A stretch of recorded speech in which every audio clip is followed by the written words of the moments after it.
তুমি কি জন্য গরু এনেছো? তোমাদের গরু যেখানে মাথা গায়ে তুলে হাটে কেন গরু এনেছো? এই প্রশ্নের উত্তর দিতে হবে তোমার। তুমি কেন গরু এনেছো? আবার হাসছো কি জন্য? গরু নিয়ে চলে যাও। কে অর্ডার দিয়েছে গরু এনে কিনতে? এখান বেচতে এসেছো। আমরা তোমার গরু কিনবো না, আমরা গরু কুরবানি করবো না। এবারে যাও, গরু নিয়ে চলে যাও। তুমি চলে যাও এখান থেকে গরু নিয়ে। বলো, হ্যাঁ তুমি গরু নিয়ে চলে যাও। বলো গরু নিয়ে চলে যাও। হ্যাঁ গরু নিয়ে চলে যাও। গরু নিয়ে চলে যাও। আমার গরু এখানে বিক্রি হবে না। বাচ্চাকে জিজ্ঞেস করো গরু আনবে এখানে। চলে যাও গরু নিয়ে।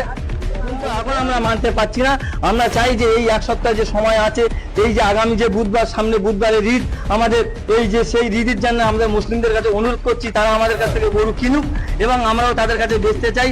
কম বেশি করে আমরা বাঁচতে চাই। সরকার আমাদেরকে বাঁচাক, এই পদক্ষেপ নিয়ে আমাদের সরকারের কাছে অনুদান এবং অনুমতি জানাতে চাইছি। আমাদের কথা হচ্ছে, আমাদের ঘরেও গরু আছে। আমাদের ঘরে গরু আছে 8টা 10টা, কারো 15টা, কারো 20টা গরু আছে। কেউ 10 লাখ, কেউ 20 লাখ, কেউ 30 লাখ, সব লোন নিয়েছে। লোন নিয়ে তারা খুব খুব চিন্তাগ্রস্ত। তারা চিন্তা, তাদের মাথা খারাপ, তাদের রাত্রিরে ঘুম হারাম হয়ে যাচ্ছে। বলুন তারা কি করবে এখন? এক একটা ভুসির দোকানে এক একটা ভুসির দোকানে 4 লাখ 5 লাখ টাকা দেনদার। এখন তারা দোকানে এসে চাপ দিচ্ছে দোকানদাররা, বলছে আমাদের টাকা দিতে হবে, না তো তোমাদের জমি জায়গা আমরা লুট করে দেবো। জমি জায়গায় আমরা ফেস্টান মেরে দেবো, জমিতে উঠতে দেবো না। শুভেন্দু অধিকারী কি করছে? কেন রাইট বাদিয়ে দিচ্ছে? সেটা কি করবে উনি একটা করুক। আমাদের এখানে কোনো হিন্দু লোকের গরু আনতে দেবো না, আমরা কিনবো না, ওনাদেরকে এখানে আনতে দেবো না, তেড়ে দেবো। আমরা থেকে মুক্ত হবে না, কি করবো? আমাদের জমি জায়গা যা আছে ছেড়ে দিয়ে আমাদের হয় আত্মহত্যা করতে হবে, না বিষ খেতে হবে, না গলা দড়ি দিতে হবে। আমরা তো এতবার মিডিয়ার সামনে বলছি, আমাদের কোনো প্রশংসা হচ্ছে না। এত মিডিয়া আমরা বলছি, কোনো প্রশংসাটা নিচ্ছে না, কোনো সুরাহা দিচ্ছে না আমাদেরকে। বলুন আমরা কি করতে পারি এখন?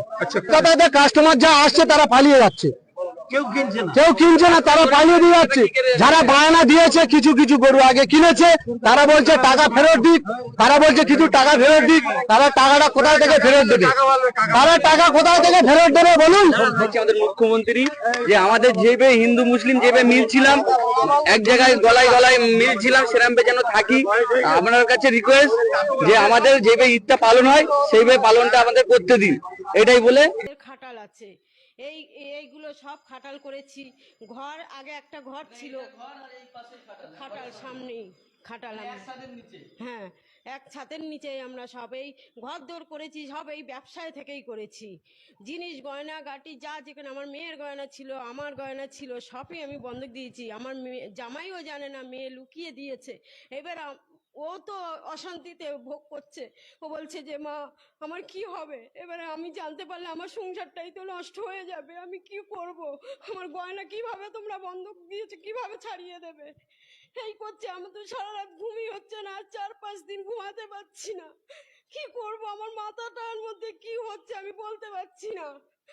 আমার আত্মহত্যা করা ছাড়া কোনো উপায় নেই। আমাদের যে কোনো একটা উপায় বার করে দিতে হবে। এটা 17 বছর ধরে এই কারবার করে আসছি, কোনোবারে এরকম হয়নি। এবারে কেন এরকম হলো? আমার ছেলেকে পড়াশুনো করিয়েছি সব এই ব্যবসায় থেকে। সেই পড়াশুনো করে সে কোনো চাকরি বাকরি পাচ্ছে না, না পেরে তা ওর বাবার সঙ্গে খাটালের ব্যবসাই করছে, কাজ কর্ম করে। ও একটা বিয়ে পাস ছেলে, ও গোবর ফেলা কাজ করে। কেন করছে? পেটের দায় করছে, কোনো চাকরি নেই, তা কি করবে? তাই করছে। তা আমরা তার অন্য কিছু করি না কো, এই ব্যবসা নিয়েই সব কিছু। আমার একটা জমি জায়গা কিছুই নেই, সব আমরা গতরে খাটি। এতগুলো গরু মোষ, 40টা গরু মোষ আছে। এই 40টা গরু মোষ আমরা 3 জনেই দেখাশুনো করি। দুপুরবেলা রান্না করতে পারি না, দুপুরবেলা পান্তা খাই, রাতের বেলা রান্না করি, কষ্টে আমরা আছি। আর এর মধ্যে যদি এই অবস্থায় যদি এরকম হয় তাহলে কি হবে? আমার দেখিয়ে লোন নিয়েছি, নিয়ে মোষে কানও বেঁধানো আছে, ওই মোষগুলো সব কান বেঁধানো আছে। সে লোন নিয়েছি 3 লাখ টাকা, গয়না বন্ধক দিয়েছি 8 লাখ টাকা, ভুসির দোকানে 6 লাখ টাকা, এদিক সেদিকে বিচুলি এলা পাবে 1 লাখ টাকা, অনেক দেনা। ওষুধের ব্যবসা না করতে পারলে আমরা কি করব, কি করে খাবো? আমাদের তো মরণ ছাড়া রাস্তা নেই, না আমাদের বিষ এনে দিক, আমরা বিষ খেয়ে মারা যাব। আমরা এইভাবে আমাদের চতুর্ধার দিয়ে দেনা, সবাই দেনা করছে, চাইছে। চিঠি এসে গেছে, ভুসির দোকান থেকে চিঠি এসেছে, বিচুলির দোকান থেকে সব চিঠি এসেছে, হালকাতা করবে, টাকা চাইছে। আমরা তো একটাও গরু বিক্রি করতে পারছি না। আমার আজ স্বামীটা সকালবেলা মাথা ঘুরে পড়ে গেছে। এইসব টেনশন করতে করতে আমাদের খুবই অবস্থা খারাপ যাচ্ছে। একটাবার আমাদের সুযোগ দিই। ওই রাত 2:30টার সময় উঠতে হয় আমার, উঠে এই 40টা মাল দেখাশোনা সব করতে হয়। আমার ছেলে আর আমি দুজনা। তাহলে কিভাবে চলবে? কিরকম ছাড়া রাস্তা নেই, সরকার যে কোনো একটা উপায় বার করে দিই, না দিলে যে কোনো রাস্তা একটা আমাদের বার করে দেখ, না দিলে আমাদের কোনো উপায় নেই। আপনার এখানে কতগুলো গরু আছে? আমাদের গরু আছে কতগুলো, 42টা গরু মোষ। গরু আর মোষ ধরে 42টা আছে। কত লাখ টাকার গরু আছে? ও 1.5 লাখ 2 লাখ থেকে শুরু আছে। বেশি বেশি টোটাল আমাদের 25 লাখ 25 লাখ 25 লাখ টাকা দেনা আছে। হ্যাঁ। মানে এই গরুগুলো মহিষগুলো বিক্রি হয়ে গেলে আপনাদের দেনাগুলো? হ্যাঁ, আমরা সমস্ত দিকে আমরা প্রথমত আমরা ব্যবসাটা শুরু করি উত্তরপ্রদেশ থেকে, বিহার থেকে, এইসব জায়গা থেকে মাল আমাদের আসে, আমরা নিয়ে আসি। বাইরের রাজ্য থেকে আমরা মালগুলো সেখান থেকে কিনে নিয়ে আসি। আমরা তো বছরকে বছর এরকম ভাবে ব্যবসা, আমার বাবা করেছে, আমার বাবার বাবা করেছে এই ব্যবসা। আমরা সকলে এইভাবে ব্যবসা, আমাদের পূর্বপুরুষ এই ব্যবসা করে আসছে, যেহেতু আমরাও সেই লাইন দেখেছি, পড়াশুনো করেছি। আজকে আমি জিওগ্রাফিতে অনার্স আছি, বিএসসি ব্যাচেলর অফ সায়েন্স নিয়ে পড়েছি। পড়াশোনাটাও আমি পুরো এই ব্যবসার উপর থেকে চালিয়েছি, এই কাজ থেকে আমি চালিয়েছি। আমি বলছি তো আমরা সবকিছু এই আমার বাবা যতই হোক খেটে খুঁটে যাই হোক আমাকে এত পড়াশোনা করেছে। আজ পড়াশোনা করে আমরা চাকরি নেই, আমার কিচ্ছু নেই। আজ জবের জন্য যেখানেই যাচ্ছি না কেন সেখানেই কোনো কিছু আমরা সুরাহা পাচ্ছি না। তো আমরা কি করবো? আজ ব্যবসার উপরে নির্ভর করে লাস্টে না পেরে আমরা এই ব্যবসাতে লাভলাম। তো আজ ব্যবসাতে লেবেও আজ এই অবস্থা। আমরা কোথায় যাব? আমাদের মৃত্যুবরণ ছাড়া তার কি কোনো উপায় আমরা খুঁজে পাচ্ছি না। সরকার, আমার বর্তমান মুখ্যমন্ত্রীর কাছে আমরা এই সাধারণ জনগণ হিসাবে আমাদের এই আর্জি জানাচ্ছি যে আমাদের বর্তমানে কিছু একটা সুরাহা করুন।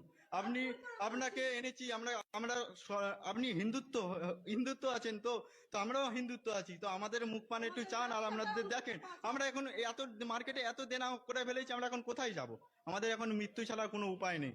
আর এই সর্বপ্রথম বলি, এই ভুসির দোকান থেকে শুরু করে বিচুলিওয়ালা থেকে শুরু করে ওষুধ থেকে শুরু করে এই মালগুলোকে আমরা যত্ন সহকারে নিজেরা না পেটে না খেয়ে এদেরকে খাইয়ে এত বড় করেছি। আর এত বড় করার পরে যদি আজ এই অবস্থা আমাদের দেখতে হয়, আমরা এখন কোথায় যাবো? আমাদের সুসাইড ছাড়া। মানে মুসলিমরা আসছে না গরু নেওয়ার জন্য, যারা কুরবানির সময়? কি করে যে আইনটা 1950 সালে একটা আইন বেরিয়েছিল, আজ থেকে প্রায় 78 বছর আগে আইন পাশ হয়েছে।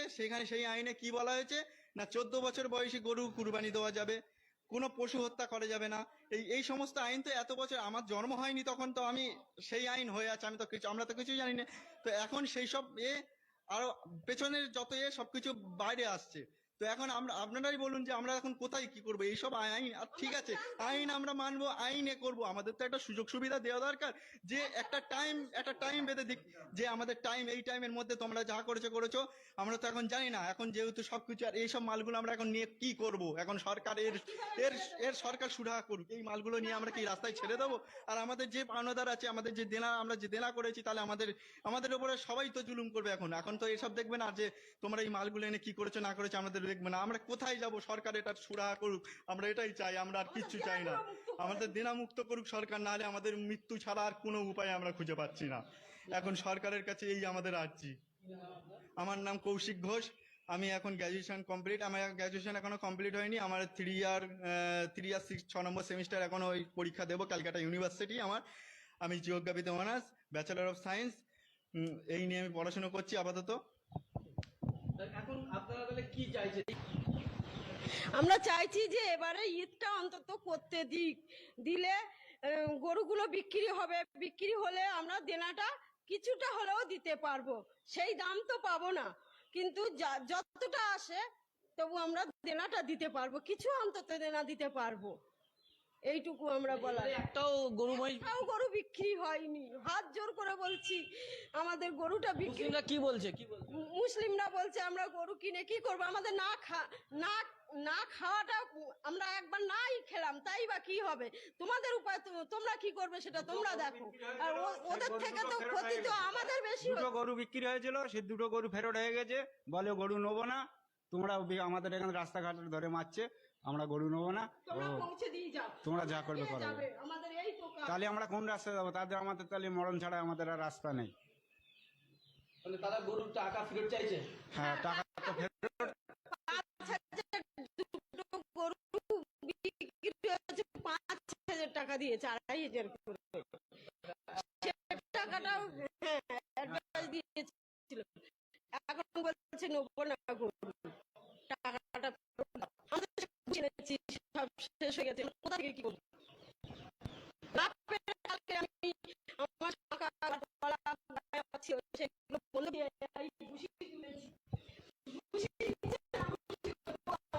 দেখুন এখানে একেবারে ঘরের ভিতরে এই ভুসিগুলো রেখে দিয়েছে, এগুলো গরুকে খাওয়াবো। না খাইয়ে কিভাবে রাখবো? কথা বলে যাচ্ছে। তাই কালকে আমি সকাল ছিল সেগুলো বন্ধ দিয়েছি, দিয়ে খুশি তুলেছি। আজ 5 লাখ টাকা খুশি ভাত দিয়েছি, আর দিতে পারবো না। গরু বিক্রি না করে আপনার দিনামিটা জোরে আমরা গ্রামে যাবো, এটাই তো আমরা কিভাবে চলবো, কিভাবে বাঁচবো? আমাদের 5,000 টাকা দেখাতে হবে। একটা সুযোগ দিদি, একটা বার দাদা, একটা সুযোগ করে বলছি, একটা বার করতে আপনার চাইছেন এবারে 20টা হোক। মুসলমানরা থেকে বেশি হচ্ছে আমাদের হবে। আমরা তো হিন্দু, আমরা হিন্দু এই ব্যবসা করে খাই। ওই ক্ষতি না খেলে কোনো কিছু আসবে না, আমাদের বেশি ক্ষতি হয়ে যাচ্ছে। আমরা কিভাবে জানো মুক্ত করবো? আমাদের ভিটে বাড়িটাও তো থাকবে না। পর্চা করেছি, মুসলিম পেয়েছি। এই গরুর ব্যবসায় ইলেকট্রিক বিল আসছে, আমরা কোথা থেকে দেব? এখন ইলেকট্রিক বিল একটা জমা দিতে পারিনি, অনেক দেনা আছে, প্রচুর দেনা আছে। এবং এই আশপাশে অনেক ব্যবসায়ী যারা সব এখানে গরু ব্যবসা করেন, প্রতি বছর এলাকার মানুষজন তারা বিভিন্ন লোন নিয়ে, টাকা নিয়ে, ব্যাংক থেকে লোন নিয়ে গরুর ব্যবসা করে। এই ঈদ উপলক্ষে মানে বিক্রি হয় এবং সেখানে তারা দিনা মেটান, তাদের কাজগুলো চলে। এখানকার মানুষ যা কি অভিযোগ করছে, কি বলছেন, তাহলে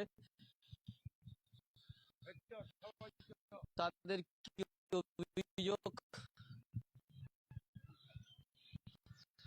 বলছেন একেবারে সরাসরি আপনাদেরকে শোনাবো, সেই সব কথা আপনাদেরকে দেখাবো। কষ্টের মধ্যে রয়েছে যারা লোন নিয়ে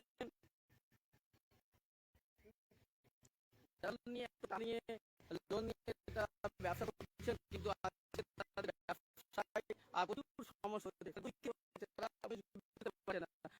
আর যে কারণে বিক্রি করার কারণে কিন্তু সমস্যার মধ্যে পড়ছেন এবং তারা করা হোক, কারণ এই থাকে তারা যদি না বিক্রি করতে পারে, তারা যদি না কোনো না পারে,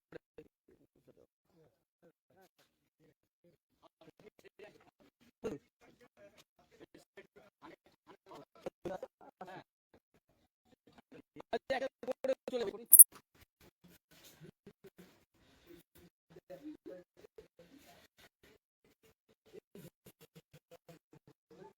আমরা ঢুকলাম খাটালের গরুগুলো একটু দেখাবো, কিভাবে হচ্ছে আমরা একটু চেষ্টা করতে পারবো।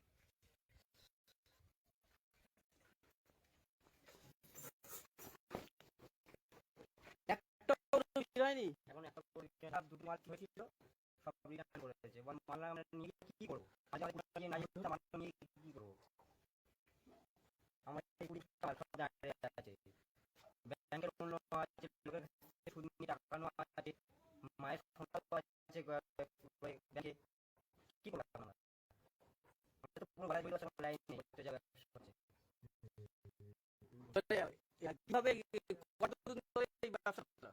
ব্যবসা করছি ম্যাক্সিমাম আমার বাবা তো করেছে 10-15 বছর ব্যবসা করেছে। বাবা ছেড়ে দিয়ে এখন আমাদের পরিবার চলে দিয়েছে, বাবা বসে গেছে, থাকছে না একটু, আমাদের এটাই বলে খেতে হবে।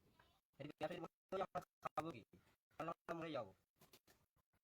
লোকের কাছে সাহায্য না করিয়ে লোকের না দিই, লোকের শুনলে আমার মাঝে দেখে না করতে না দিতে পারে, শুনবে আমাদেরকে লোক ছেড়ে দেবে যে